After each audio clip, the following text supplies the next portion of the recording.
ঈদযাত্রাকে কেন্দ্র করে বাড়তি নিরাপত্তা ব্যবস্থা নেওয়া হয়েছে কমলাপুর রেলওয়ে স্টেশনে। এই মুহূর্তে সেখানে আছেন সহকর্মী ইসমাইল সিরাজি। সরাসরি যাচ্ছি তার কাছে। প্রিয়জনের সঙ্গে ঈদ আনন্দ ভাগাভাগি করতে রাজধানী ছাড়ছেন নগরবাসী। ঈদযাত্রায় আমরা এই মুহূর্তে রয়েছি রাজধানীর কমলাপুর রেলওয়ে স্টেশনে। আজকে যদি আমরা সকাল থেকে এই কমলাপুর রেলওয়ে স্টেশনের আপনাদের তথ্য জানাতে চাই, আজ কিন্তু সকাল 6টার দিকে ধূমকেতু এক্সপ্রেস রাজশাহীর উদ্দেশ্যে নির্দিষ্ট সময়ে ছেড়ে গিয়েছে। সকাল থেকে এ পর্যন্ত প্রতিটি ট্রেন তাদের নির্দিষ্ট সময়ে কিন্তু প্ল্যাটফর্ম ত্যাগ করেছে। এতে স্বস্তি প্রকাশ করেছেন যাত্রীরা।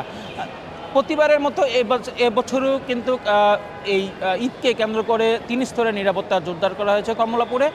আমরা যতটুকু যাত্রীদের সঙ্গে কথা বলেছি যে এই কমলাপুরে নির্দিষ্ট সময়ে যেই ট্রেন ছেড়ে যাচ্ছে সেই ট্রেনের যাত্রার কারণে কিন্তু তাদের ভোগান্তি কিন্তু অনেকটাই কমেছে এবং রেলওয়ে সংশ্লিষ্টরা বলছেন যে আজ এই আগামীকাল ছুটির জন্য কিন্তু আজ দুপুরের পর থেকে কিন্তু যাত্রীর চাপ বাড়বে। যাত্রী সেই চাপ সামলাতে কিন্তু প্রস্তুত রয়েছে কমলাপুর রেলওয়ে স্টেশন।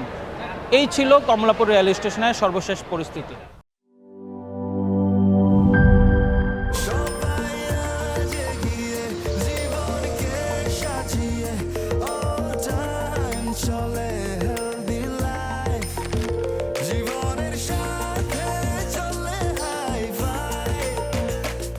চলার পথে স্বাস্থ্যকর all time honeycomb, all time healthy life.